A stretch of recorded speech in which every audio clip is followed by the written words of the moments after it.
জানেন কি, স্বয়ং দেবাদিদেব মহাদেব কৈলাস ছেড়ে পৃথিবীতে এসেছেন শুধু এক শিশুকে দেখার জন্য।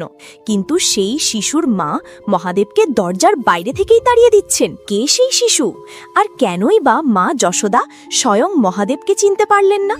গল্পের শুরু তখন যখন ভগবান বিষ্ণু মর্তে শ্রীকৃষ্ণ রূপে অবতার নিলেন।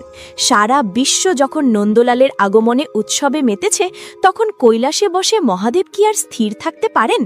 তার আরাধ্য প্রভু এখন গোকুলে শিশু রূপে লীলা করছেন।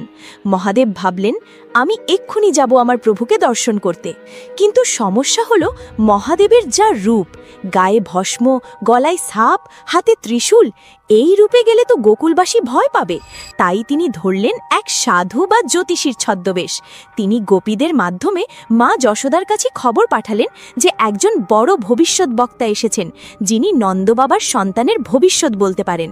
জটাধারী এক বাবাজির বেশে তিনি এসে দাঁড়ালেন নন্দবাবার দুয়ারে। সাধু বেশে মহাদেব ডাক দিলেন, অলোক নিরঞ্জন ভিক্ষাম দেহি মা। ডাক শুনে মা যশোদা বেরিয়ে এলেন, কিন্তু সাধুর দিকে তাকাতেই তিনি ভয়ে শিউরে উঠলেন।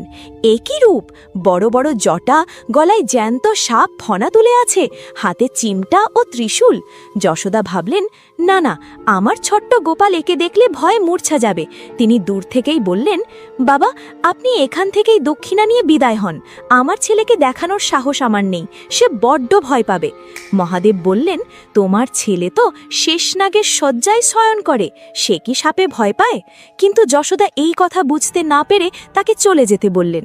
মহাদেব বললেন, মা, আমি বহু দূর থেকে এসেছি শুধু তোমার লালার ভাগ্য গণনা করতে।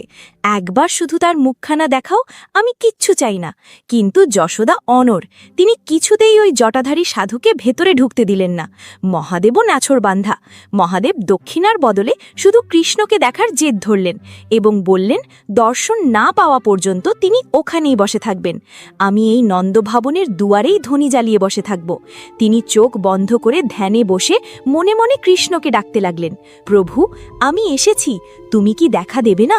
মহাদেবের এই আকুতি কৃষ্ণের কাছে পৌঁছালো এবং হঠাৎ করেই দোলনায় শুয়ে থাকা শান্ত কৃষ্ণ চিৎকার করে কাঁদতে শুরু করলেন। কৃষ্ণ এত কাঁদছিলেন যে তার নীল শরীর লাল হয়ে যাচ্ছিল। গোপীরা পরামর্শ দিল যে, ও মা যশোদা, বাইরের ওই সাধুকে দিয়ে নজর নামানো যেতে পারে। যশোদা রাজি হলেন। গোপীরা মহাদেবকে ভেতরে যেতে বললেন।